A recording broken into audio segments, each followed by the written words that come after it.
கர்த்தருக்குள் அன்பான சகோதரி சகோதரிகளே, இந்த கோர்ஸ் என்பது ஏதோ ஒரு படிப்புக்காக அல்ல. இது உங்களுடைய வாழ்க்கையில் உண்மையாலுமே கடைபிடிக்கப்பட வேண்டிய ஒரு வேதபூர்வமான சத்தியம் என்பதை தெளிவுபடுத்துவதே இதனுடைய நோக்கம். ஆகவே அவ்விதமாக இந்த காரியமானது உங்களுடைய வாழ்க்கையில் செயல்பட வேண்டும் என்ற பாரத்தோடு கூட தான் இந்த காரியங்களை நாம் ஆயத்தப்படுத்தி உங்களுக்கு கற்றுத்தருகிறோம். ஆகவே இந்த கோர்ஸில் நீங்கள் படிப்பது மாத்திரமல்ல, அதற்கு பின்பாக போடும்படியான இந்த பாடத்தையும் கேட்க வேண்டும். ரெண்டுமே முக்கியம். ஆகவே ஏதோ அந்த கோர்ஸ் வெள்ளிக்கிழமை 7 மணிக்கு கோர்ஸில் அட்டன் பண்ணினேன் என்பது மாத்திரமல்ல, இதை நீங்கள் திரும்பவுமாக கேட்க வேண்டும். அது ரொம்ப முக்கியமான ஒன்று என்பதை நீங்கள் நினைவுபடுத்திக் கொள்ளும்படியாக தாழ்மையாக கேட்டுக்கொள்கிறேன். இன்று நாம் பார்க்கும்படியான தலைப்பு தேவனுடைய பராமரிப்பும் பாதுகாப்பும், த ப்ராவிடன்ஸ் ஆஃப் காட் என்று சொல்லுவார்கள்.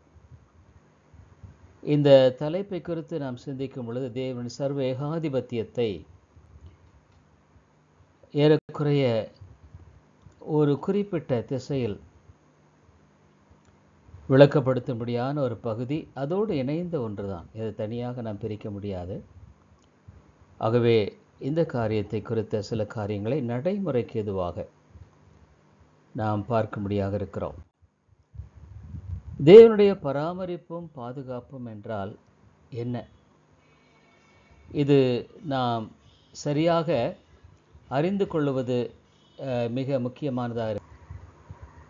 தேவன் அண்ட சராசரங்களையும், அதாவது இந்த ஹோல் யூனிவர்ஸ் சகலத்தையும் உண்டாக்கினவர் மாத்திரமல்ல, அவைகளை தொடர்ந்து தம்முடைய ஞானத்தை கொண்டு அவர் பராமரிக்கிறார், பாதுகாக்கிறார், செயல்படுத்துகிறார். இதை அவர் எவ்விதமாக பராமரிக்கிறார், பாதுகாக்கிறார் என்பதை குறித்த ஒரு காரியத்தை நாம் பார்க்க வேண்டியது மிக அவசியமாக இருக்கிறது. அதாவது அவர் படைத்த எல்லா உயிரினங்களையும், அதாவது உயிரினங்கள் மாத்திரமல்ல, அவை படைத்த சூரியன், சந்திரன், நட்சத்திரங்கள் எல்லாமே, இவைகளையும் அவைகளின் செய்கைகளையும் துல்லியமாக அவருடைய ஞானத்தினாலும் வல்லமையினாலும் செயல்படுத்தும் ஒரு பரிசுத்த செயலாகும். அதாவது it's a holy act of God. இதை நாம் பார்க்கும் பொழுது அவர் படைத்த உயிரினங்கள் மாத்திரமல்ல, மற்ற உயிரில்லாத அனைத்துமே அவைகளுடைய செயல்பாடுகளை, செய்கைகளை துல்லியமாக, அதாவது most precise, the most deepest point, அவருடைய ஞானத்தை கொண்டு, இது முக்கியமானது. இது மனிதனுடைய ஞானத்தினால் அல்ல, அல்லது இயற்கையாக நடைபெறும் ஒரு சம்பவமாக, செயலாக அல்ல. தேவனுடைய ஞானத்தை கொண்டு அவைகள் திட்டமிடப்பட்டவைகளாக தொடர்ந்து ஆண்டவர் செயல்படுகிறார். இன்று வரைக்கும், இப்பொழுதும் ஆண்டவர் செயல்படுகிறார். அதுதான் முக்கியம். அவருடைய வல்லமை, த பவர் ஆஃப் காட், அதை கொண்டு அவ்வளவு அழகாக, நேர்த்தியாக செயல்படுகிற ஒரு பரிசுத்த, அதாவது பர்ஃபெக்ட் அண்ட் ஹோலி ஆக்ட்.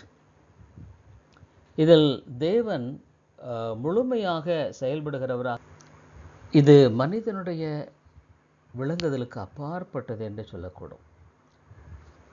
இவர் தேவன் என்பதை நாம் நினைவில் கொள்ள வேண்டும். Is God. ஆகவே அவருக்கு இது ஒரு பொருட்டல்ல.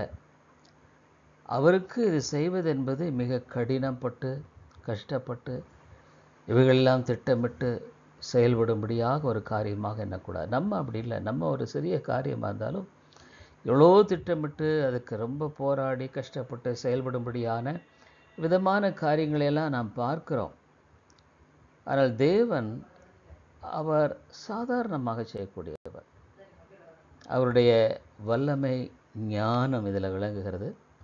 அதே சமயத்தில் அவருடைய ஒரு பரிசுத்த நோக்கம், திட்டம் என்பது விளங்குகிறது.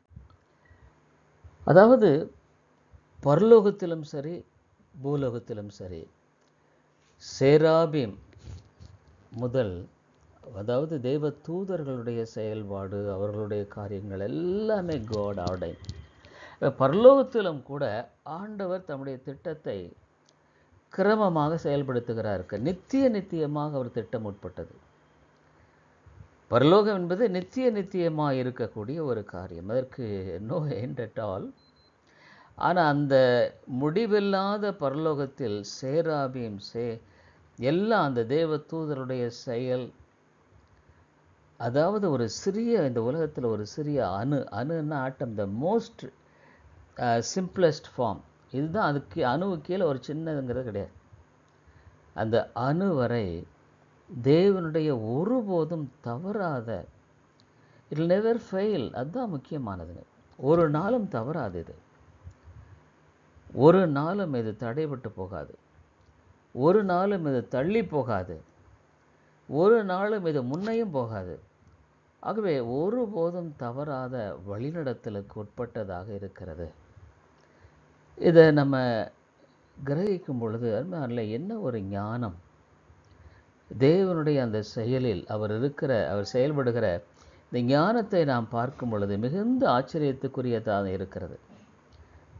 ஆகவே தேவனுடைய பாதுகாப்பு, பராமரிப்பு என்பது எல்லாவற்றையும் உள்ளடக்கியது என்று தான் சொல்லணும். அதுக்கு உட்படாதது எதுவுமே கிடையாது.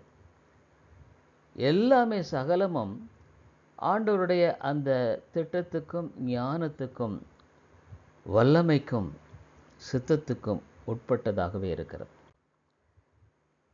ஆகவே தேவன் படைத்து விட்டு அவைகளை அப்படியே விட்டு விடுகிற அல்ல.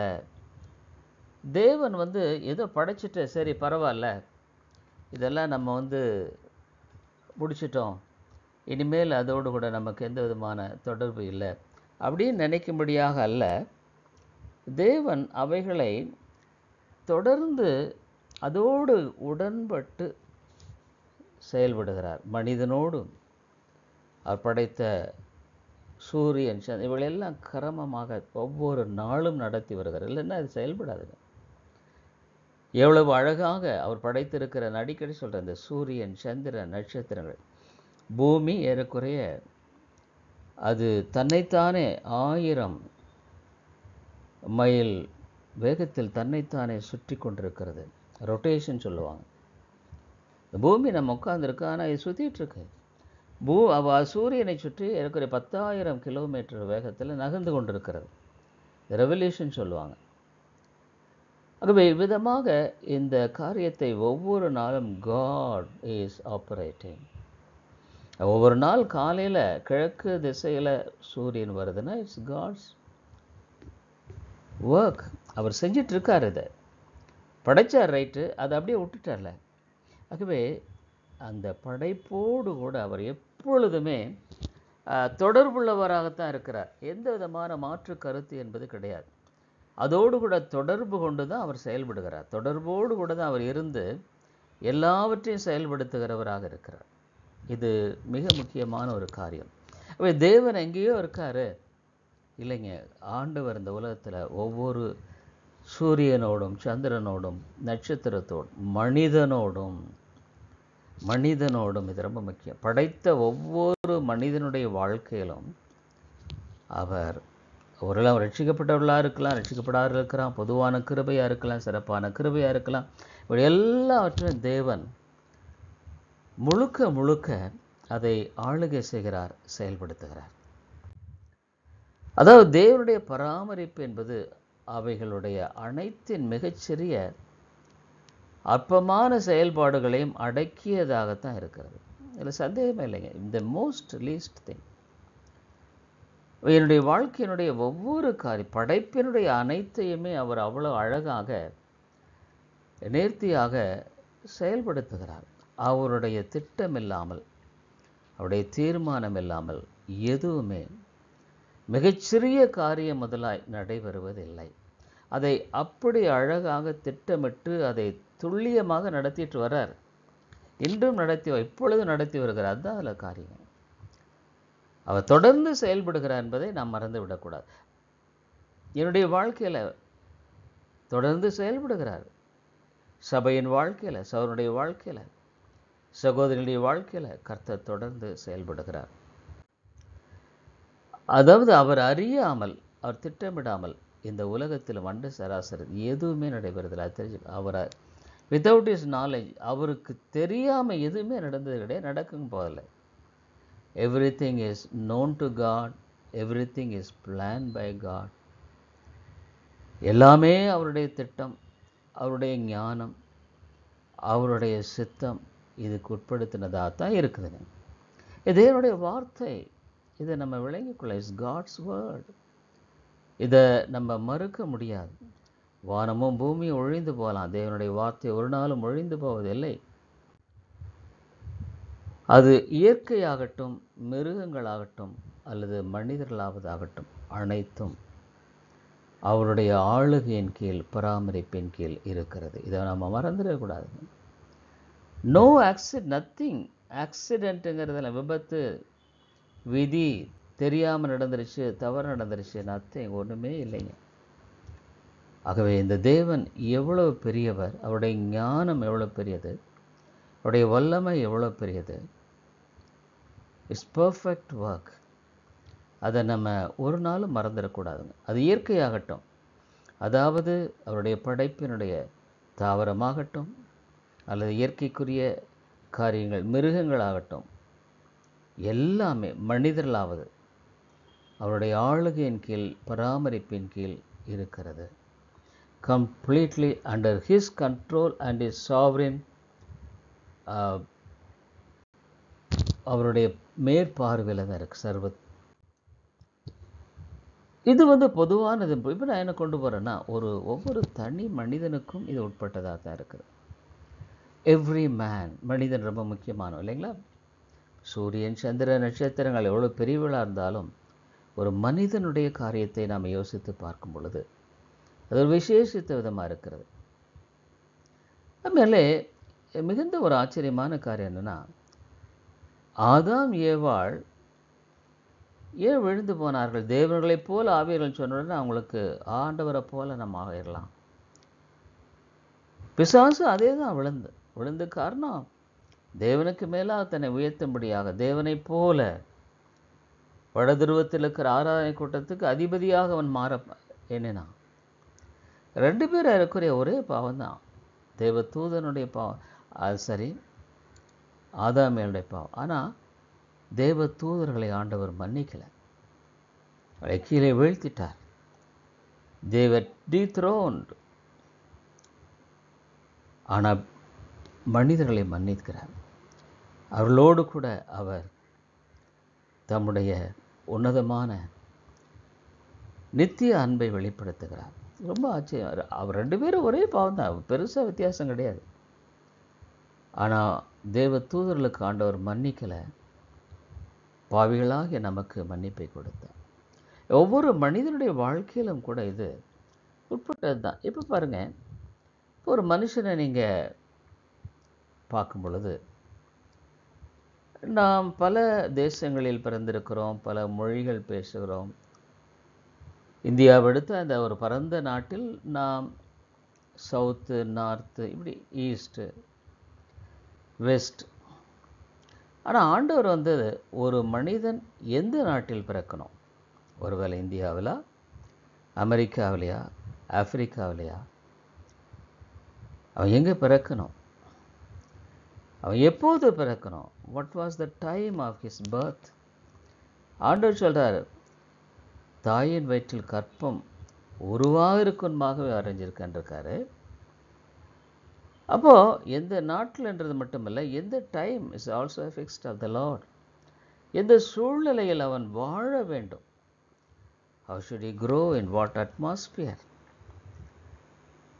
இவை அனைத்தையுமே தேவன் திட்டமிட்டு செயல்படுத்துபவராக இருக்கிறார். It's all planned by God. It's all planned by God.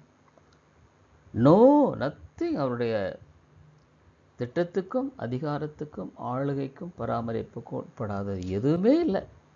என் வாழ்க்கையினுடைய அனைத்துமே அவருடைய இந்த அருமையான திட்டத்தின் கீழாக இருக்கிறது என்பதை அறிந்திருக்க. அதுமாதிரி நான் என்ன சொல்கிறேன்னா, இதை நீங்கள் ஆழமாக சிந்தித்து பாருங்கள். இந்த சத்தியத்தை கேட்குறதோடு இல்லை, you just think over it, contemplate, தியானித்து பாரு.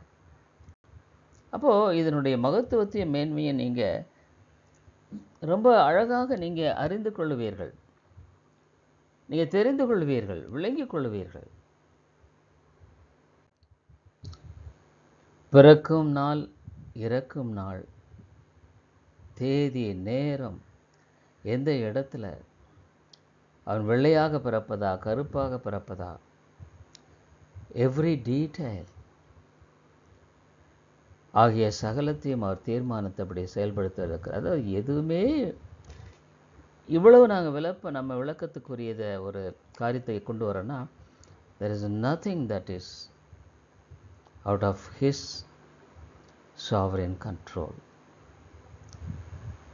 பிறக்கிறது எப்போ, இறக்கிறது நாள், எந்த இடத்துல, எந்த நேரத்தில், எப்படி, எதனால் மரணம்.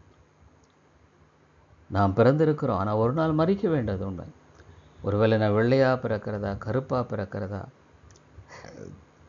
Skin, the colour of skin, the colour, everything is ordered by the Lord. எல்லாமே ஆண்டவர் திட்டமிட்டிருக்கிறார். அதுமாதிரி நம்ம இதையெல்லாம் யோசிக்கும்போது தேவன் எவ்வளோ பெரியவருங்க நம்ம சிந்திக்கிறோம். அதாவது என்ன ஒரு பெரிய பிரச்சனைன்னா, சீர்திருத்த சபைகளில் சத்தியத்தை மூளை அளவில் அநேக சமயங்கள் அறிந்திருக்கிறவர்கள் அந்த அளவுக்கு இருதயபூர்வமாக அவர்கள் உணர்ந்து வாழுவதில்லை. த ட்ரூத் அப்படின்னா it should be practical, it should be applied in lifes. வாழ்க்கைகளில் அது அப்ளை ஆகணுங்க. இன்றைக்கு வருத்தமான ஒரு காரியம், ஒரு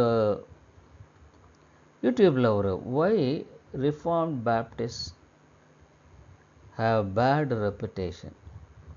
ரிஃபார்ம் பேப்டிஸ்ட் மேலே ஒரு நல்ல அபிப்பிராயம் இல்லை, ஏன் அப்படின்ற ஒரு டிஸ்கஸ் பண்ணுறார். ஒரு ஃபாரின் இதுதான், ஏதோ ஒரு அமெரிக்கா நினைக்கிறேன். அது உண்மைதான். ஏன்னு கேட்டால் இன்றைக்கி ரிஃபார்ம் பேப்டிஸ்ட் மத்தியில் நாம் சத்தியத்தை அறிந்திருக்கிற அளவில் நம் வாழ்க்கை வெளிப்படுகிறது இல்லைங்க, அதுதான் பிரச்சனை. பழைய மனித தன்மைகள், அதே விதமான பெருமைகள், பொறாமைகள், கசப்பு, மன்னிக்க முடியாத காரியம், இப்படி பல காரியங்கள் நம்முடைய வாழ்க்கையில் என்ன இருக்குதுன்னா, அந்த சத்தியம் நம்முடைய வாழ்க்கையில் எந்த அளவுக்கு பாதித்திருக்கிறது என்பதை ரொம்ப ஆழமாக யோசிக்க வேண்டும். அந்த சத்தியம் பாதித்திருக்குமானால் நிச்சயமாக நம்முடைய வாழ்க்கையில் இவைகள் இருக்காது. பெருமைக்கு சம்பந்தமே இல்லை, கிருபைக்கும் பெருமைக்கும் சம்பந்தம் இல்லை, அனைத்துமே ஆண்டுடைய கிருபை. பொறாமை, இன்றைக்கு நிறைய ஊழியர்கள் மத்தியில் கூட பொறாமைகள் இருக்கிறதை பார்க்குறோம்.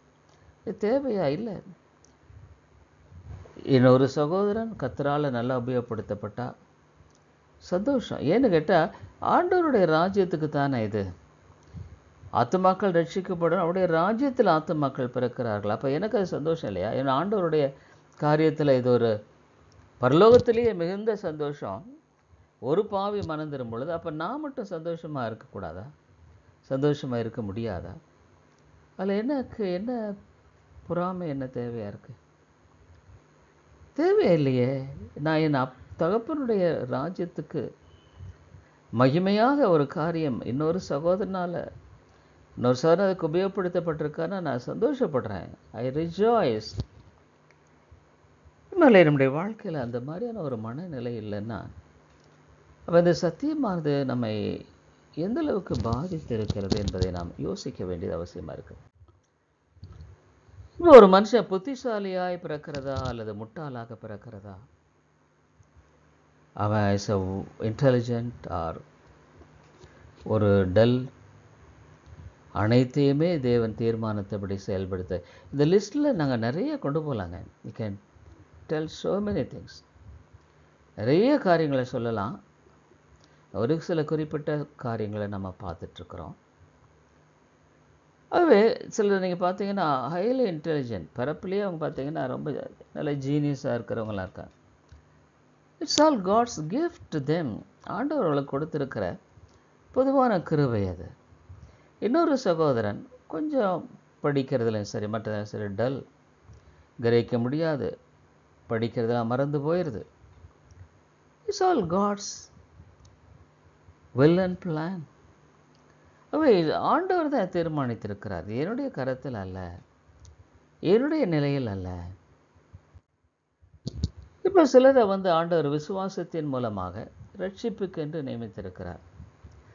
ஆண்டவர் அவர்களுக்கு விசுவாசத்தை கொடுத்து அவர்களை ரட்சிப்புக்கு உள்படுத்துகிறார்.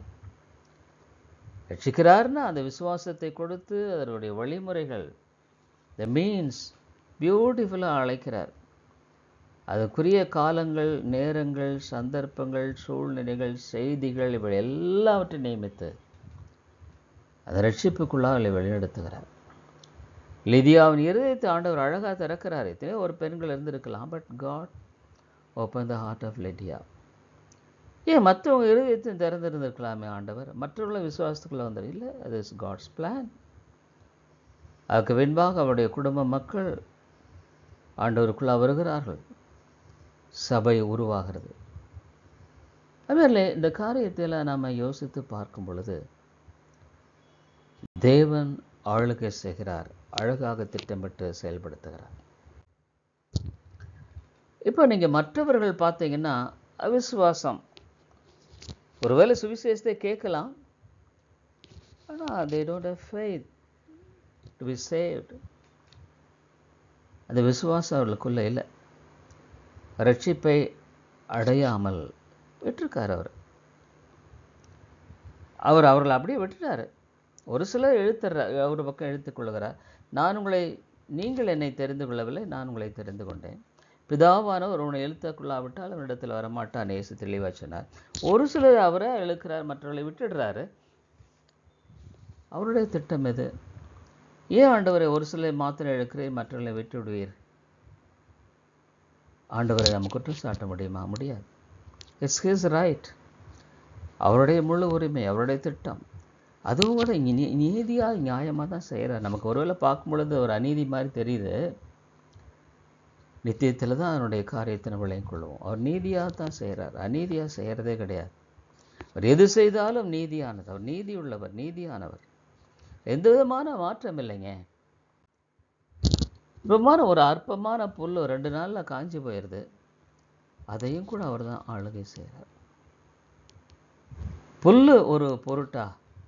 ஆமாங்க, அதையும் கூட நட்சத்திரங்களை பெயர் சொல்லி அழைக்கிறவரும் அவர் தான். இது எப்படி முடியும் அப்படின்றது நம்ம ரொம்ப ரொம்ப ரொம்ப ரொம்ப ஆண்டவருடைய அறிவு ஞானம் எல்லை இல்லாதது. நம்ம ஒரு குறிப்பிட்ட ஒரு எல்லைக்குட்பட்ட ஒரு சிறிய மூலையை கொண்டு கொஞ்சம் சொல்லப்போனால் ஆண்டவருடைய காரியங்களை யோசிக்கும் பொழுது இட்ஸ் இன்சிக்னிஃபிகன்ட், யோசிக்கக்கூடியவர்கள் அவ்வளவுதானே ஒழிய ஆண்டவருடைய அந்த ஞானத்தை நீங்கள் பார்க்கும் பொழுது அது அளவிடப்பட முடியாததுங்க. புல்லையும் அவர் தான் ஆளுகை செய்ய. ஒவ்வொரு புல்லினுடைய ஒரு சிறிய அந்த பிளேட் இருக்கு இல்லைங்களா, இப்போ புல்லுன்னா ஒரு கொத்து மாதிரி வருது, அவர் எவ்ரி பிளேட் காட் நோஸ். இது ஒருவேளை நமக்கு முற்றிலும் அப்பாற்பட்ட விளங்குதலுக்கான காரியமாக இருந்தால் கூட இட்ஸ் ஜஸ்ட் ட்ரூ, இது உண்மை. இதை நாம் மறுக்கவே முடியாது. மேலே அற்பமான புல்லையும் கூட அவர் தான் ஆளுகை செய்கிறார். நட்சத்திரம், இந்த பூமி, சூரியனையும் பூமி எடுத்துட்டிங்கன்னா பூமியினுடைய உருவத்தில் லட்சத்துக்கு மேற்பட்ட அவ்வளோ பெருசு சூரியன். The least sun, the least star சொல்லலாம், சின்னது தான், ஸ்டாரில் சின்னது மாதிரி. அந்த சில ஸ்டார்ஸ் எல்லாம் எடுத்துட்டிங்கன்னா இந்த சூரியனை போல பல லட்சம் மடங்கு பெருசு. சூரியன் பூமியை விட பல லட்சங்கள். ஆனால் வேறு சில நட்சத்திரங்கள் சூரியனை விட பல லட்சங்கள் பெரியவர்கள். அதெல்லாம் பெயர் சொல்லி அழைக்கிறார். அவர் எல்லாத்தையுமே அப்படின்னா என்ன, he rules them. He keeps them, he guides them. அதில் கூட அவர் ஆளுகை, ஒரு விண்கல் விழுந்துன்னா அதையும் கூட ஆளுகை செய்கிறார். It's all in God's plan. It's all in God's sovereign plan. சொல்லப்போனால் ஒவ்வொரு மழை துளி எடுத்துங்க, small drop of water from the sky, மேகத்திலிருந்து விழும் ஒவ்வொரு பனித்துளியும், ஒவ்வொரு சிறு பூச்சியும், வளரும் ஒவ்வொரு செடியும், காற்றில் மிதக்கும் ஒவ்வொரு தூசியும் சில திட்டவட்டமான காரணங்களை கொண்டு செயல்படுகிறதாகும். அதாவது ஒவ்வொன்றுக்கும் ஒரு பர்பஸ் வச்சுருக்காங்க. Every atom has God a purpose.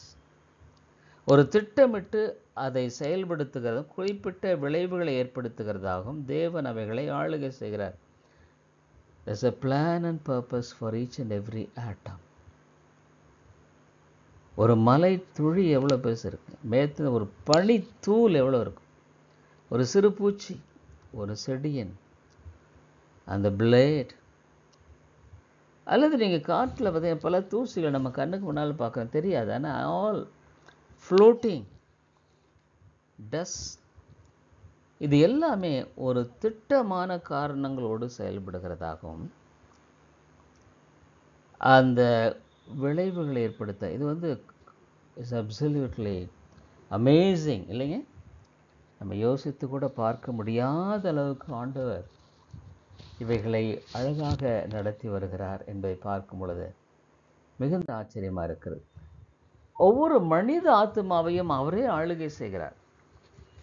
ஒரு மனுஷனுக்கு அந்த விளங்குதலையும் கொடுக்கிறவர் தான், the understanding that he is God. வரங்களை கொடுக்கிறவர் தேவன் தான். டேலண்ட்ஸ், வரங்களை, தாளந்துகளை, விளங்குதலை ஒவ்வொரு மனிதனுடைய மேல் அவர் ஆளுகை இருக்குங்க. ஆண்டவரை அறிந்தவன் அறியாதவன் என்றல்ல, எவ்ரி ஹியூமன் பீயிங், ஒவ்வொரு மனிதனுடைய காரியத்திலும் அவர் ஆளுகை செய்கிறவராகவே இருக்கிறார். ஒவ்வொரு மனிதனிலும் விருப்பத்தையும் செய்கையும் அவரே உண்டாக்குபவராக இருக்கிறார். இல்லை, அந்த ஒரு விருப்பத்தை கொடுக்கிறவர் ஆண்டவர், செய்கையை உண்டாக்குறவர் ஆண்டவர். ஒரு மனுஷனுடைய வாழ்க்கையில் ஒரு சின்ன விருப்பம் வருதுன்னா கூட அதை ஆண்டவர் உண்டாக்குறார். ஒரு நல்ல காரியத்தை, பாவத்துக்கு எதுவான சிந்தை வருமானால், விருப்பம் வருமானால், அது பாவத்துக்கு எதுவாக தேவன் அவனுடைய வாழ்க்கையில் அனுமதிக்கிறார். அது காரணகர்த்தர் அல்ல, செய்கை, ஆக்ஷன். அவரே இதை உண்டாக்குறவராக இருக்கிறார். அவர் தான் இதை உண்டாக்குறார். அந்த ஒரு சின்ன விருப்பம் சரி, ஆக்ஷன், செய்கை எல்லாம் அவர் தான் உண்டாக்குறவராக இருக்கிறார். பிலிப்பியர் 2:13 வாசிக்கிற, ஏனெனில் தேவனே தம்முடைய தயவுள்ள சித்தத்தின்படி விருப்பத்தையும் செய்கையும் உங்களில் உண்டாக்குறவராக இருக்கிறது. விருப்பத்தையும் சரி, அந்த செய்கையும் சரி.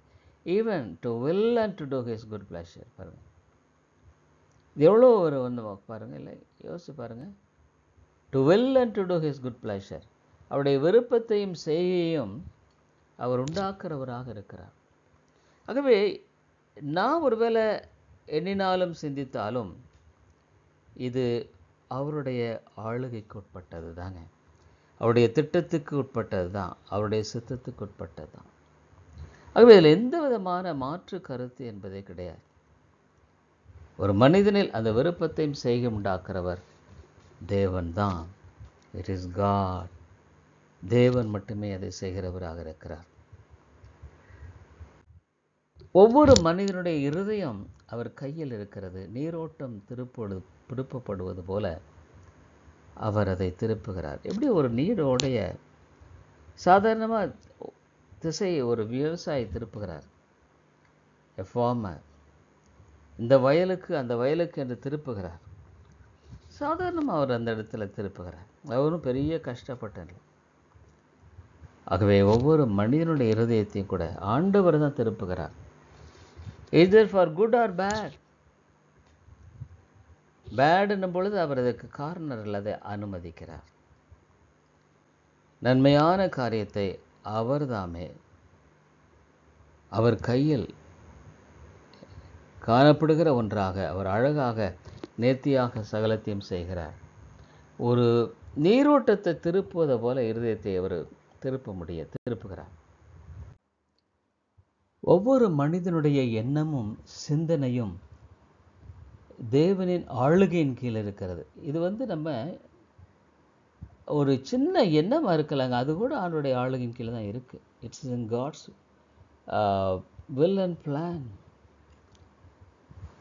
ஒருவேளை நம்ம யோசிக்கலாம், ஒருவேளை நான் எண்ணுகிற ஒரு சின்ன எண்ணமா அது கூட ஆண்டவருடைய திட்டத்தில் தான் இருக்கா? நிச்சயமாக, சந்தேகமே இல்லைங்களே.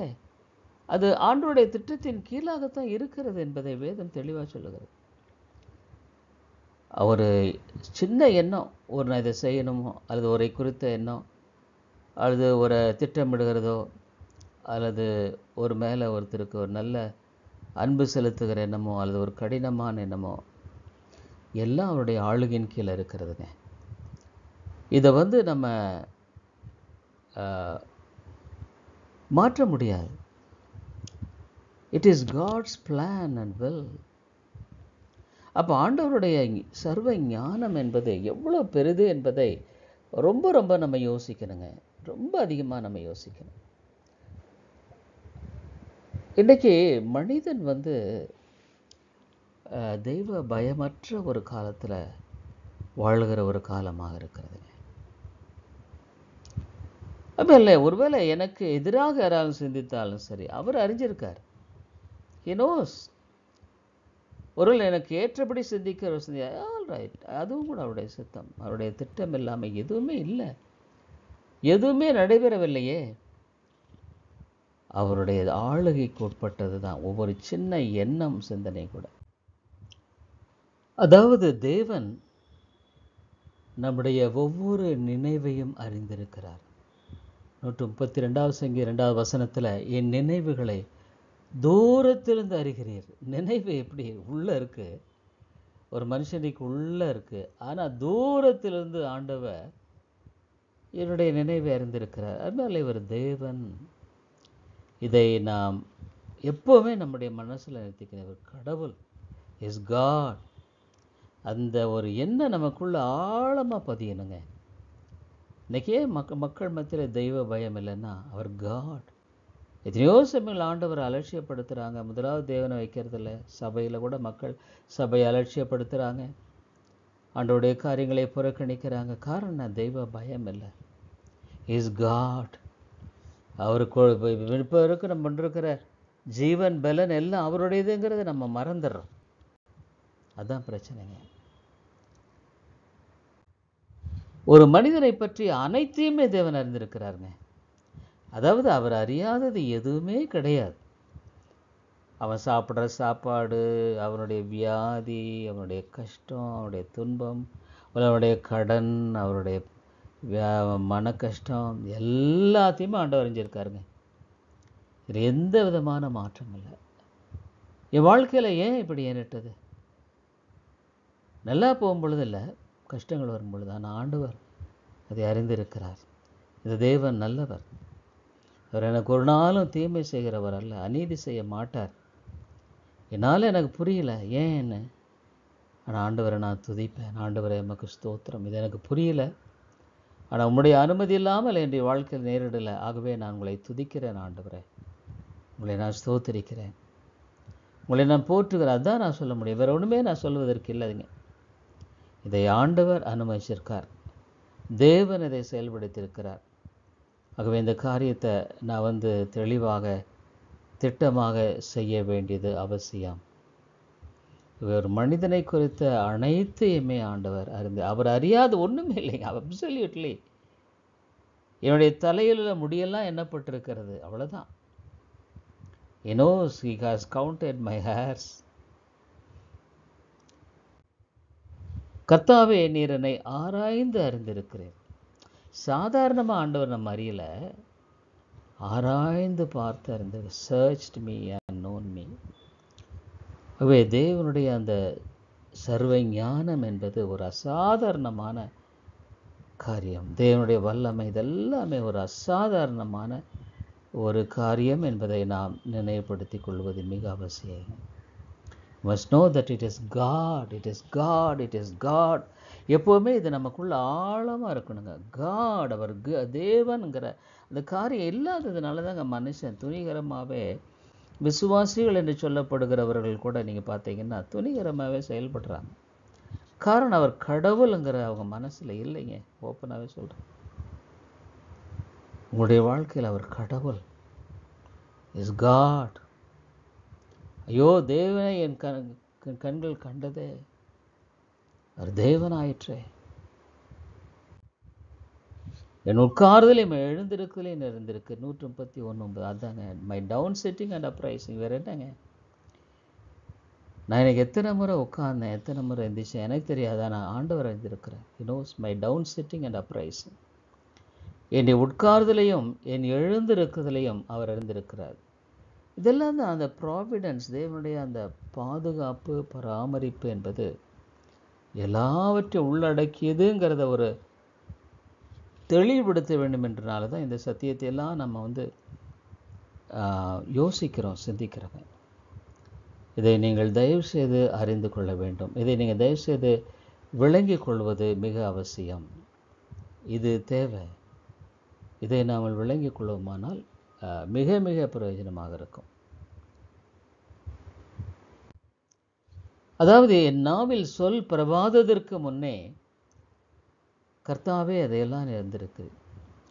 என் வாயிலிருந்து வார்த்தையே வரல, ஆனால் நான் என்ன பேசுகிறேன்றது தெரியும் ஆண்டவர். ஒரு என்னை குறித்து மற்றவர்கள் தவறாக பேசினாங்க அப்படின்னா கூட அது ஆண்டவர் தான் அறிஞ்சிருக்கார். ஹி-நோஸ். ஆகவே நம்ம தைரியமாக இருக்கலாம். ஒருவேளை நம்மளை பற்றி நல்லா சொன்னால் வேற, தவறாக ஒருத்தர் சொன்னாங்கன்னா அது நம்ம பாதிக்க வாய்ப்பு இருக்குது. அநியாயமான குற்றம் சொன்னான் சரி, ஆனால் ஆண்டவர் அதை அறிஞ்சிருக்கிறார். இது என்னுடைய ஆத்துமா நன்மைக்கு எதுவாக, என்னுடைய ஆவிக்குரிய வாழ்க்கைக்கு நன்மைக்கு எதுவாக இதை ஆண்டவர் அனுமதித்திருக்கிறார். அவருடைய திட்டத்தின்படி இதை செய்திருக்கிறார். அவருடைய தீர்மானத்தின்படி இதை அனுமதித்திருக்கிறார். ஆகவே இந்த காரியத்தில் நாம் எவ்வளோ நம்ம சமாதானமாக வாழ்வதற்குரிய எல்லா காரியங்களும் அடங்கியிருக்கிறது. ஒரு மனிதன் ஆவிக்குரிய அல்லது சரீரப்பிரகாரமான ஈவுகளை, நன்மைகளை தேவனிடத்திலிருந்து பெறுவது என்பது அவருடைய சுத்த கிருபையும் இறக்குமே. வேறு ஒன்றுமே இல்லைங்க.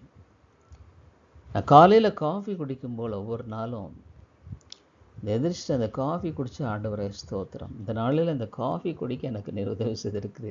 உண்மையாலுமே என்னுடைய இருதயம் அப்படியே அந்த குடிக்கிறதுக்கு முன்னால் என்னுடைய இருதயம் அப்படி பொங்குங்க.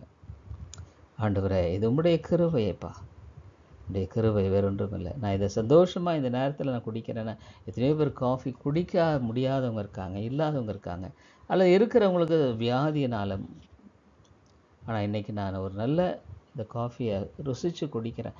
அது எனக்கு ரொம்ப ருசியாக இருக்கும். ஏன்னா ரொம்ப சந்தோஷமாக குடிக்கிறேங்க.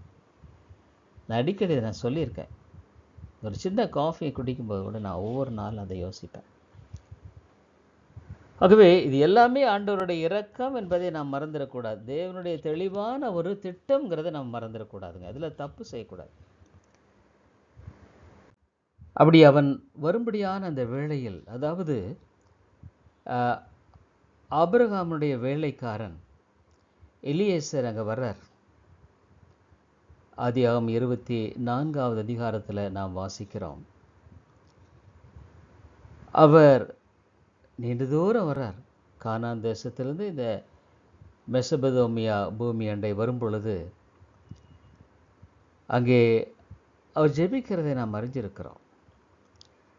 பல காரியங்களை குறித்து அவர் பேசிட்டு இங்கே வரும் பொழுது இங்கே அவர் ஜெபிக்கிறார். அதை பாருங்கள், நான் வாசிக்கிறேன். ஒரு வேலைக்காரன எலியாசர், ரொம்ப அழகான இது ஒரு சீன், ரொம்ப அருமையான ஒரு காரியம். அங்கே ஆண்டவர்கிட்ட ஜெபி 13 பாருங்கள், 24:13. இதோ நான் இந்த தண்ணீர் திறவண்டையில் இருக்கிறேன். இந்த ஊராருடைய பெண்கள் தண்ணீர் முள்ள புறப்பட்டு வருவார்களே, நான் குடிக்க உன் குடத்தை சாய்க்க வேண்டும் என்று சொல்லும்போது, குடி என்றும் உன் ஒட்டகங்களும் குடிக்கும்படி வார்ப்பேன் என்றும் சொல்லும் பெண் எவ்வளோ, அவளே நீருடைய ஊழியக்காரனாக ஈசாக்குக்கு நியமித்தவளாயிருக்கும் என் எஜமானுக்கு அனுக்கிரம் செய்தீர் என்ற அறிவும் அதனாலே அறிவும் செய்தருளும் என்றான். பாருங்க, இது ஒரு தற்செயல் நிகழ்ச்சி அல்ல, இட்ஸ் காட் அப்பாயிண்டட். அந்த எலியேசர் அந்த இடத்துல போறாரு, அங்கே ரெபக்காள் வருகிறாள். இது எல்லாம் ஆண்டவருடைய திட்டத்துக்கு கோயின்சிடன்ஸ். ஏதோ திடீர்னு அவர் போன நேரத்தில் வந்துட்டார் இல்லைங்க. It's all God's plan. இன்னும் ஒரு அழகாக ஆண்டவர் அந்த காரியத்தை செய்கிறாரு பாருங்க. அதாவது இப்போ நம்ம முழுக்க படிக்க நமக்கு நேரம் இல்லை, ஆனால் அவ்வளோ அழகாக ஆண்டவர் அந்த பெண்ணை அந்த இடத்துல கொண்டு வராரு. இது தற்செயலாக இல்லை, இட்ஸ் நாட் அன் ஆக்சிடெண்ட். இது எலியேசர் நேரத்தில் வந்தார், அந்த நேரத்தில் ரெபக்காள் இல்லைங்க. It's all God's plan. எல்லாமே ஆண்டோடைய திட்டத்துக்கு உட்பட்ட அருமையான ஒரு காரியம்தாங்க. ஹவு பியூட்டிஃபுல் த சீன் பாருங்க. அப்போ ஆண்டவர் எவ்வளோ அழகாக காரியங்களை நிறைவேற்றார் பாருங்களேன். இப்போது நீங்கள் ஆதியாகமம் 37 நீங்கள் பார்த்தீங்கன்னா ரொம்ப அழகாக இந்த காரியத்தை பார்க்கும் பொழுது யோசேப்பை எவ்வளோ ஆண்டவர் எவ்வளோ காரியங்களில் அவனோட பேசினார். அப்படியெல்லாம் எப்படி அவனுடைய அந்த கதிர் நிமிர்ந்து நிற்கிறது, இதெல்லாமே அந்த சொப்பனத்தை கண்டு அவன் பகிர்ந்து கொள்கிறான். அவன் சொல்கிறான், வயலில் அந்த 7:37 வயலில் அறுத்த அரிகளை கட்டி கொண்டிருந்தோம், அப்பொழுது என்னுடைய அரிக்கட்டு நிமிர்ந்திருந்தது, உங்கள் அரிக்கட்டுகள் என் அரிக்கட்டை சுற்றி வணங்கி நின்றது. இதெல்லாம் கேட்ட உடனே அவனுடைய சகோதரர்களுக்கு தாங்க முடியல. அங்கே 9 சூரியனும் சந்திரனும் 11 நட்சத்திரங்களும் என்னை வணங்கினது என்றான். அது அவங்களால பொறுக்க முடியல. என்னடா இவன் ரொம்ப பெருமைக்காரனாயிட்டான், இவனுக்கு ரொம்ப பெருமை, இவனுக்கு எப்படியாக ஒரு பாடத்தை போற்ற வேண்டும் அப்படின்னுட்டு ரொம்ப ஒரு தருணத்தை எதிர்பார்த்து கொண்டிருந்த சொந்த சகோதரன் தான். ஆனால் பொறாமையில் இன்றைக்கி எத்தனை குடும்பங்களில் பொறாமையான குணங்கள், அண்ணன் தம்பி அக்கா தங்கச்சி, இப்படி பல பொறாமையான காரியங்களை பார்க்குறோம். அப்போது இந்த இடத்துல வேதம் 11 அவன் சகோதரர் அவன் மேல் பொறாமை கொண்டார்கள். என்னடா இவனுக்கு மட்டும் இவ்வளோ பெரிய ஒரு இது, ஆண்டவர் என்ன இவனுக்கு மட்டும் என்ன இப்படி ஒரு பெரிய திட்டமா, இப்படி ஒரு காரியமா, பொறாமை. அப்போது அவங்க ஒரு தருணத்தை பார்த்து கொண்டு தான் இருந்தார்கள். அப்போது யோசேப்பு வருகிறான், அவன் தேடி பிடிச்சி வருகிறான். ஏன்னு கேட்டால் அவங்க சொன்னாங்க, அதாவது தோத்தானுக்கு போவோம்னு அவங்க பேசிட்டாங்க, அங்கே தான் போயிருப்பாங்க, நாங்கள் தோத்தானையில் போய் அவங்கள கண்டுபிடிக்கிறான். அவன் சந்தோஷமாக இருப்பான். எவ்வளோ யோசிப்பு, நல்ல வேலை பிரதர்ஸை பார்த்துட்டு அவ்வளோ சந்தோஷமாக இருந்திருப்பான் இல்லைங்க. ஆனால் பாருங்கள், அந்த நேரத்தில் அந்த சகோதரருடைய இருதயம் எப்படி ஒரு சதியோசனைன்னு சொல்லுவது, கொலை செய்யும்படி சதியோசனை, conspired against him to slay him. அவனுக்கு தெரியல இந்த ஒரு பயங்கரமான ஒரு இக்கட்டின் சூழ்நிலையில் அவன் கடந்து போகப்படுற, அவனோட உயிருக்கே ஆபத்து சொந்த சகோதரலால் ஏற்படும்னு அவன் நினச்சி கூட பார்த்துருக்க மாட்டானுங்க. அப்போதான் சொன்னான், சொப்பனக்காரன் வர்றான், அவனை இன்னைக்கு காலி பண்ணிடலாம். என்னங்க ஒரு உலகத்தில் சொந்த சகோதரர்கள் கூட இந்தளவுக்கு செய்யக்கூடிய அளவுக்கு அவருடைய பொறாமை பயங்கரமான குணங்க. பொறாமை ஒரு ரட்சிக்கப்பட்ட மனுஷனுக்குள்ளே இருக்கக்கூடாது. We must fight against. வரலாம் அந்த தாக்கம், ஆனால் அதுக்கு இடம் கொடுக்கக்கூடாது. பொறாமை எலும்புரிக்கு உன்னுடைய வாழ்க்கையை வீணடிச்சிடும், உன்னுடைய பிரயோஜனத்தன்மை வீணடித்திடும்.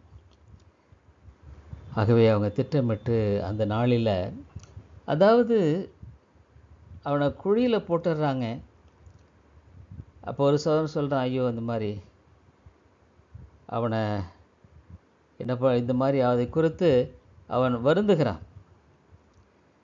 அந்த பலவர்ண அங்கியெல்லாம் கலட்டிட்டு அவளை கலற்றி 24 குழியிலே போட்டார்கள்.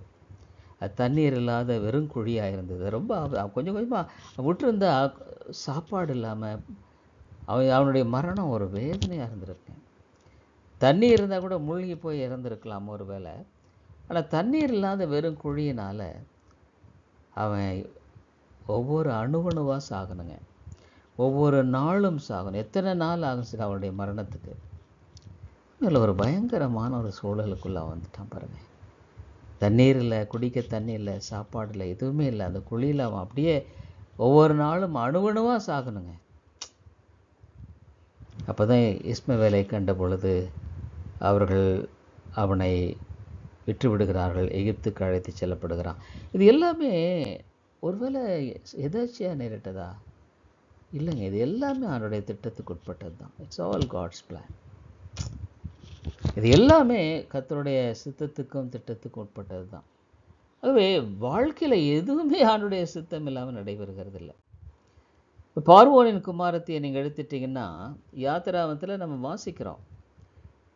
பார்வோனின் குமாரத்தி அங்கே அந்த டைமில் பார்த்து அங்கே நான் பார்க்குறோம், அந்த லேவியன் குடும்பத்தில் பிறந்த அவனை ஒரு நாணர் பெட்டி எடுத்து அதில் பிசினும் கீழும் 3 வசனத்தில் பூசி பிள்ளையை வைத்து நதி ஓரத்தில் அனுப்பிச்சிட்டாங்க. அப்பொழுது 5 பார்வோனுடைய குமாரத்தி நதியில் ஸ்நானம் பண்ண வந்தாள். அப்போ அது ஒரு எதேச்சையாக நடந்த காரியமாக இல்லை. அவளுடைய தாதிகள் நதியோரத்தில் உலாவினார்கள். அவள் நாணலுக்குள்ளே இருக்கிற பெட்டியை கண்டு தன் தாதியை அனுப்பி அதை கொண்டு வரும்படி செய்தாள். இது எல்லாம் God's plan. It's all God's plan. திறந்தபோது பிள்ளையை கண்ட பொழுது அவள் அதை வளர்க்கும்படியாக அவளுடைய சொந்த தாயை அங்கே ஏற்படுத்துகிறதை பார்க்கிறோம். அதுமாதிரி இவைகள் எல்லாமே தேவனுடைய திட்டம் தாங்க. அழகாக ஆண்டவர் ஒவ்வொரு காரியத்தை நிறைவேற்றாருங்க. இதுதான் ப்ராவிடன்ஸ் ஆஃப் காட். இந்த ப்ராவிடன்ஸ் ஒரு பியூட்டிஃபுல் காரியம். நம்ம வாழ்க்கையில் ஆண்டவர் எப்படியெல்லாம் வழிநடத்தியிருக்கார் நீங்கள் திரும்பி பாருங்கள், அதனுடைய ருசியை நீங்கள் பார்ப்பீங்க. இட்ஸ் ரியலி ஒரு தேவ மனுஷன் இட்ஸ் ஸ்மால் ஹெவன்கிறார். இப்படியெல்லாம் ஆண்டவர் நம்மளை வழிநடத்தி இப்படி இந்த நிலைக்குள்ளே கொண்டு வந்திருக்காரு. இதெல்லாம் பார்க்கும் பொழுது இட்ஸ் எ பியூட்டிஃபுல் திங். ஒரு ஹெவன் தான் சொல்லணுங்க. அப்படி ஆண்டவர் அழகாக மோசேயை அவன் அந்த மக்களை வழிநடத்தும்படியாக அரமனையில் அடிமை அரமனையில் வளர்றான். இது எப்படி அவனுடைய காட்ஸ் பிளான்? அடிமையாக இருந்தவன் அங்கே கல்லை தூக்கி மண்ணை தூக்கி சுமந்து வாழ இருந்திருக்கேன். ஆனால் அன்றைக்கி ராஜபோகமாக அரமனையில் இருக்கிறான் மோசே. காரணம் it's God's plan. It's God's plan. அவனை ஆண்டவர் உருவாக்குறாங்க வச்சுட்டு இல்லைங்க. எப்படி வருமா? இப்போது இந்த நியாயாதிபதி 9ஆம் அதிகாரத்தில் அபிமெலேக்கு வரும்பொழுது ஒரு ஸ்திரீ எந்திர கல்லின் துண்டை அபிமெலேக்கினுடைய தலையில் மேலே போட்டு அவனுடைய மண்டை உடைந்து அவன் இறந்து போகிறான். இஸ்ரவேல் மக்களுக்கு ஆண்டவர் வெற்றியை கொடுக்கிறார். நியாயாதிபதிகள் 9:53 வாசிக்கிறோம். எடுத்து வாசித்து பாருங்கள். அதாவது ஆண்டவர் ஒவ்வொன்றையுமே நியமித்திருக்கிறார், திட்டமிட்டிருக்கிறார், அழகாக ஏற்படுத்தியிருக்கிறார். உன்னதமான ஒரு ஞானம், உன்னதமான கிருபை, வல்லமை, இதெல்லாம் நாம் பார்க்கும் பொழுது மிகுந்த ஆச்சரியத்துக்குரிய ஒன்றாக இருக்கிறது, அற்புதமான ஒன்றாக இருக்கிறது. இவை ஆண்டவர் இந்த காரியத்தை அவ்வளவு அழகாக ஏற்படுத்தி கொடுத்திருக்கிறார். ஆச்சரியமாக இதை நடப்பித்து கொடுத்திருக்கிறார் என்று தான் நம்ம சொல்ல வேண்டும். அவை எல்லாமே ஆண்டவருடைய திட்டத்துக்கு உட்பட்டது தாங்க. Everything is in God's plan. இப்போது இது பாருங்கள், இது ரொம்ப ஒரு வித்தியாசமான ஒரு நிகழ்வு தான். 1 ராஜாக்கள் 22 நீங்கள் பார்த்தீங்கன்னா இது ரொம்ப வித்தியாசமான ஒரு நிகழ்வு என்று கூட சொல்லலாம்.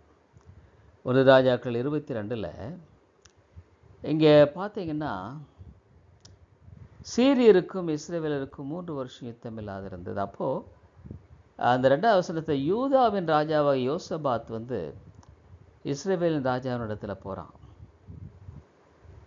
அப்போது இருவருமாக யுத்தத்துக்கு போகலான்னு சொல்லிட்டு புறப்பட்டு போகிறார்கள். அப்போது போகலாமா வேண்டாமான்னு யோசபாத்து தேவனை பயந்த ஒரு மனுஷன். ஆனால் இஸ்ரவேலின் ராஜா ஆண்டவருக்கு பயப்படாதவன். 5ஆம் வசனத்தில் இஸ்ரவேல் ராஜாவை பார்த்து கர்த்தருடைய வார்த்தையை இன்றைக்கு விசாரித்து அறியும்னு சொல்லும் பொழுது, நம்ம யுத்தத்துக்கு போகலாமா வேண்டான்னு 400 தீர்க்கதரிசிகள் கூடி போகலான்னு சொல்கிறாங்க. ஆனால் ஒரே ஒரு மனுஷன் அந்த இடத்துல போக வேண்டான்னு சொல்கிறார். இம்லாவின் குமாரன் ஆகிய மிகாயா. அதுமாதிரி இன்றைக்கு எவ்வளோ கள்ள உபதேசங்கள் மலிஞ்சிருக்குல்ல. தவறான உபதேசங்கள் இன்றைக்கி ரொம்ப ஆயிடுச்சுங்க, மலிந்து போயிடுச்சுங்க. இப்போ பார்த்தீங்கன்னா இது ஆனால் இஸ்ரவேல் ராஜா அவன் விருப்பம் சண்டைக்கு போகணும், ஜெயிக்கணும்னு நினச்சிட்டான். ஆனால் என்ன ஆச்சு இதில் பாருங்கள், இங்கே ஒரு ட்ரிக்கும் நடக்குது. ஆனால் உண்மையான தீர்க்கதரிசியுடைய வார்த்தை கேட்கல.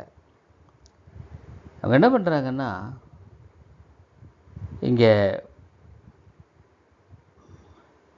புறப்பட்டுறாங்க. புறப்பட்டு யுத்தத்துக்கு போகிறார்கள். யுத்தத்துக்கு போகும் பொழுது நிச்சயமாக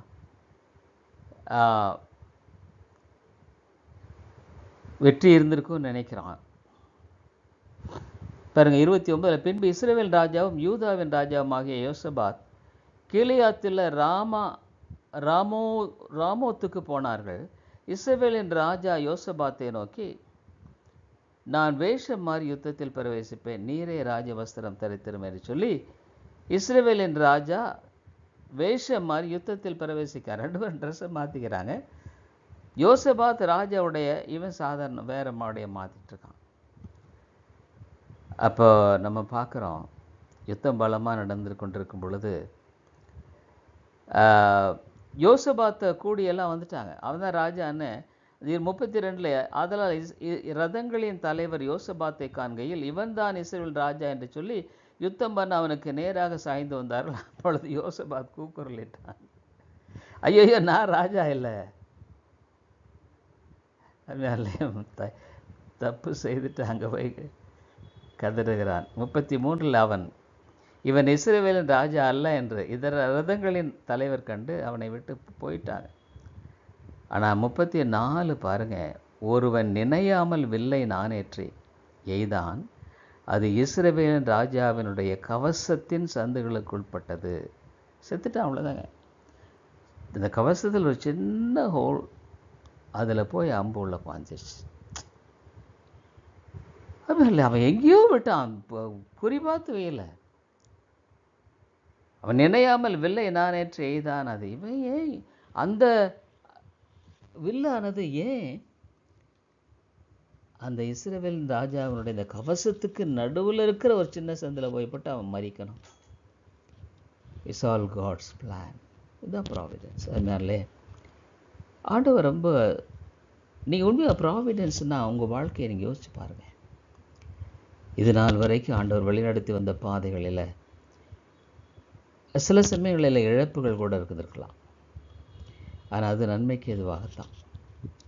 எனக்கு நல்ல ஞாபகம் இருக்குது, ஒரு சமயத்தில் ஒரு உதாரணத்துக்காக சொல்கிறேன். நான் திரும்பி பார்க்கும் பொழுது 2 பெரிய காரியம். ஒன்று ஹொசூரில் அப்போ நான் சேலத்தில் இருக்கேன், ஒரு சீட்டு கட்டணும், ஒரு 2000 ரூபா. அங்கே ஒசூரில் 5000 சதுர அடி ஒரு பிளாட்டு ஒவ்வொரு மாதம் கட்டிட்டு, அப்போது நாங்கள் கொல்லிமலைக்கு திரும்பவும் போயிட்டோம். அங்கே போயிட்டு இந்த மாதிரி ஃபோன் பண்ணி, நீங்கள் ரெஜிஸ்டர் பண்ணிக்கணும், ஃபுல்லாக பணம் கட்டிட்டு ரெஜிஸ்டர் பண்ணிக்க, அல்லது கட்டின வரைக்கும் ஏதாவது ஒன்று செஞ்சதுக்காக கூப்பிட்டாங்க. நான் அதை யோசிக்கலை. அப்போது அதை விட்டுட்ட பின்னால் ஒரு முறை ஒசூர் போன பொழுது அந்த கம்பெனி ஃபுல்லாக லேண்ட் இது எல்லாமே முடிச்சுட்டு போயிட்டாங்க ஆந்திராவுக்கு.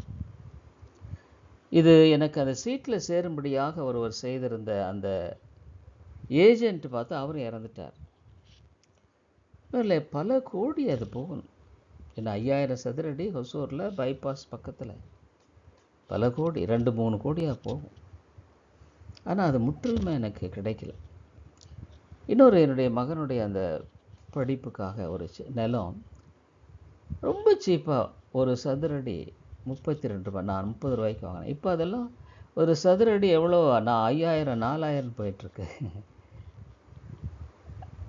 எதுக்காக சொல்கிறேன்னா, இதை நான் திரும்பி பார்க்கும் பொழுது ஆண்டவர் இதெல்லாம் அவருடைய திட்டத்துக்கு உட்பட்டதான். இழப்பு, ஆனால் நல்லதுக்கு தான். இவ்வளோ என்கிட்ட பணம் இருந்தால் நான் வேறு மாதிரி யோசிச்சிருக்கலாம், வேறு மாதிரி திட்டமிட்டிருக்கலாம் இல்லை. நல்லதாக இருந்தாலும் சரி, தீயாக இருந்தாலும் சரி, it's all God's plan. It's good for a soul. நம்முடைய ஆத்மாவுக்கு அது நன்மை தான். ஆகவே இஸ்ரவேலின் ராஜா தப்பவே முடியல பாருங்களேன். he was dead.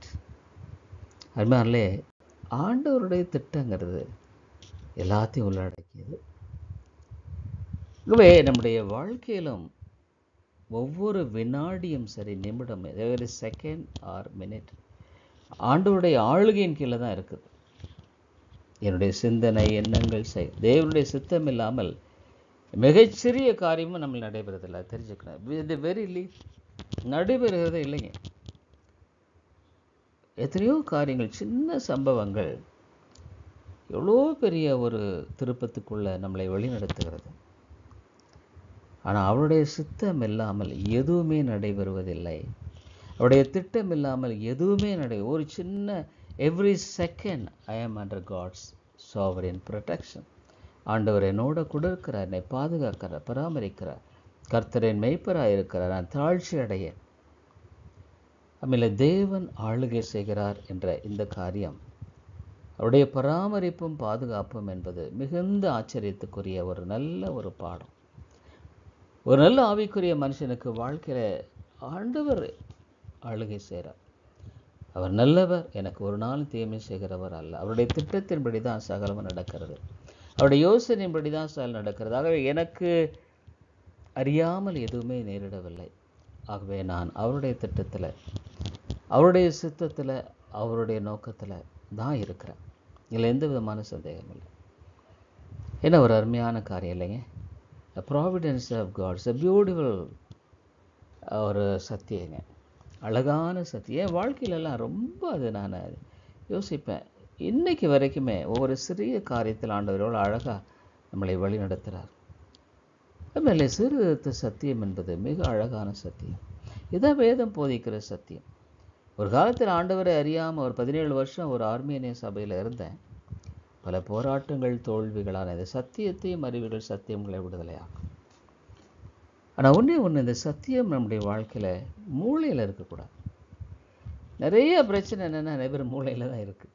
வாழ்க்கையில் அது பாதிக்காதனால தான் பல விதங்களில் சாட்சியற்ற நிலைகளில் பொறாமை, பெருமை, அகந்தை, கோபம், எரிச்சல், பகை, மன்னிக்க முடியாதது, இதெல்லாம் மனுஷனுடைய வாழ்க்கையில் அது தப்புங்க. இந்த வாழ்க்கையில் அது இருக்குமானா நம்ம மனம் திரும்பணும், ஆழமாக மனம் திரும்பணுங்க. மனம் திரும்புதல் நம்முடைய முக்கியமான ஒரு காரியம். we must repent. என்கிட்ட பொறாமல் இருக்குன்னா, எபேசு சபைக்கு எழுதும்போது ஆதியிலிருந்து கொண்டிருந்த அன்பை விட்டுட்ட, இன்னும் நிலைமையிலிருந்து விழுந்தா என்பதை மனம் திரும்ப. repent deeply. repent deeply. repentance should be very deep. தெரியுங்களா? அதாவது பாவங்களை மறைக்கிறவன் வாழ்வடைய மாட்டான், அவைகளை அறிக்கை செய்து விட்டுவிட இரக்கம் பெறுவான். இந்த தலைப்பின் கீழே இன்றைய வாழ்க்கையில் இன்னும் நான் சுத்திகரிக்கப்படாத காரியங்கள் இருக்கா ஆராய்ந்து பார்க்கணும். You must search your heart. ஆழமாக நீ யோசிக்கணும். அது உன்னுடைய பங்கு. It's your responsibility. இதை நீ மாற்ற முடியாது. இது நீ நிச்சயமாக நீ அறிந்திருக்க வேண்டும். எல்லாவற்றையும் ஆண்டவர் அறிந்திருக்கார். என் உட்கார்தல் எழுதலை, என் நினைவுகளை நடுத்த படுத்தினால் என்னை சூழ்ந்திருக்கிற என் வழிகளெல்லாம் நமக்கு தெரியும். ரொம்ப அழகாக இது பாருங்கள். இது பாருங்க, நான் நடந்தாலும் படுத்திருந்தாலும் என்னை சூழ்ந்திருக்கிறேன், என் வழிகளெல்லாம் நமக்கு தெரியும். God knows. நீதிமான்கள் வழியை கர்த்தர் அறிந்திருக்கிறார். அப்போ ஏன் நான் பயப்படணும்? என் வழியை ஆண்டவர் அறிந்திருக்கிறார், அவருடைய திட்டமிட்டிருக்கிறார். அப்போ நான் பயப்பட வேண்டிய அவசியம் இல்லையே. ஆகவே மிக அருமையான ஒரு பாடம் இது. தயவுசெய்து அதிகமாக நீங்கள் சிந்தித்து பாருங்கள். உங்களுடைய வாழ்க்கையில் மிகுந்த ஆசீர்வாதமான ஒரு காரியமாக இருக்கும்.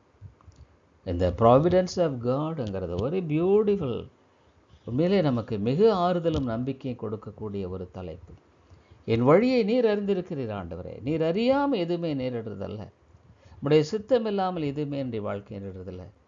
சகலமும் அவருடைய சித்தத்துக்கு உட்பட்டது. நீதிமான்களின் வழியை கர்த்தர் அறிந்திருக்கிறார். கர்த்தர் என் மேய்ப்பராய் இருக்கிறார், நான் தாழ்ச்சி அடைய. அவர் என்னை புல்லுள்ள இடங்களில் மேய்த்து அமர்ந்து தண்ணீரை கொண்டு மரண இருளின் பள்ளத்தாக்களை நடத்தாலும் பொல்லாப்புக்கு பயப்படேன். தேவரீர் என்னோட கூட இருக்கிறீர், உமது கோலும் உமது தடியும் என்னை தேற்றும். என்ன ஒரு ஆறுதலான சத்தியம் இது இல்லைங்களா? கர்த்தர் தாமே உங்களை ஆசீர்வதிப்பாராக. நன்றி.